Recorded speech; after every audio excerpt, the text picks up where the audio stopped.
It's Kyle here, and today I'll be talking about episode 11 of Andor. Of course, if you haven't watched this episode yet, please watch this before you watch my review, because there will be spoilers. With that being said, I'll get straight into it.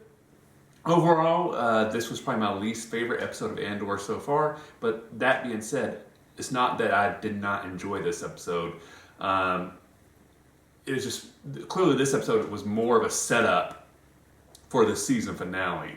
So there wasn't quite as much action and big reveals in this episode compared to the other episodes, especially the most recent ones. But that being said, I think it did an excellent job of setting up the last episode of the season, because you see where all these various storylines are, they've perfectly set them up to all kind of interconnect in this last episode.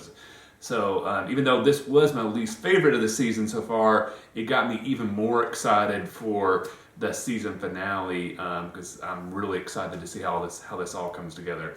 Some of the highlights of the episode for me is, first off, I was not expecting the death of Andor's mother to happen this way in the series. You know, I was expecting her to die, but I thought it would be something we'd see. I thought, one, maybe she would kind of make some sort of ill-advised attack against Imperial, and she would be killed in that, or captured and publicly executed or something like that, and that would even drive Andor more towards the rebellion. Or we would see her, die on screen from her health issues that she's been having the entire series. I was not expecting just her to die off screen, and we just presented the fact that she's passed away. Her droid's reaction was actually heartbreaking. I think that's maybe the best job Star Wars has ever done of getting a droid to express sadness, I guess is the best way to say it. I know they've done a lot of stuff that in the past. R2 has had several scenes where he's clearly sad, but I think this was absolutely heartbreaking. You know, if you felt like it was more, at a certain point you forgot it was a droid. This is like exactly how a human would react to losing a loved one. So that was such a heartbreaking interaction, and I really loved and appreciated how they had all the human characters there sympathizing the droid and trying to comfort him, not like they go, "Oh, you're just a dumb, droid, and now that she's dead, we don't care anything about you. We're just going to sell you," or something like that. They were trying to comfort this droid, which to me shows you how much they cared for this family and how an important part of the community they were. So I thought that was a really, really nice touch. I also enjoyed the fact that we got to see how Cassian Andor got off the planet after the prison escape. I was kind of expecting they might skip that part, but I enjoyed seeing that because, again, it's showing you how the actions of the Empire are turning people against them, even if they don't really think about it. So, the native population of the prison planet, it's not like the Imperials have done anything specifically towards them, but their presence there have poisoned the water and kind of, made their life as fishermen impossible. So without even really thinking about it, they've kind of ruined the planet and turned people against them, which leads to the successful Rebel Alliance. So that was a nice little touch.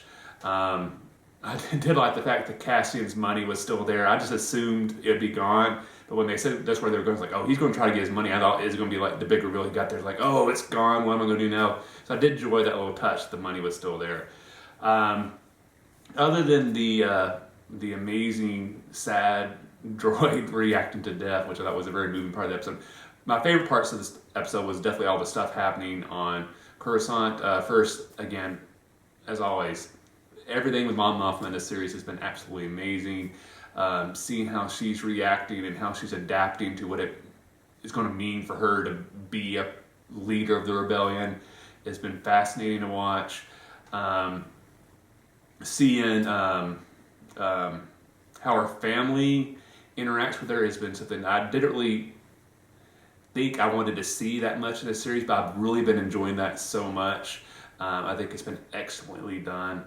The stuff with Luthen was really cool in his spy network, because we're learning more and more about that.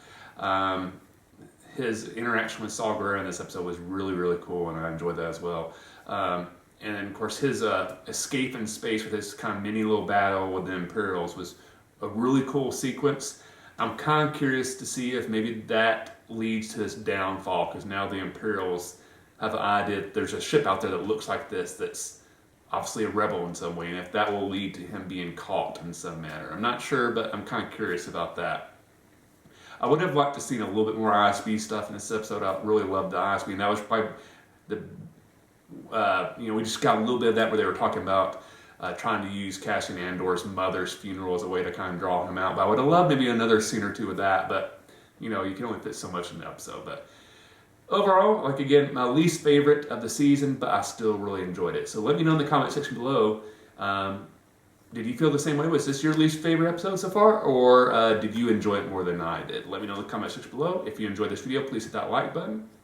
If you have yet, please subscribe to the channel. I really appreciate the support. Thanks for watching. I'll see you the next time, and may the Force be with you.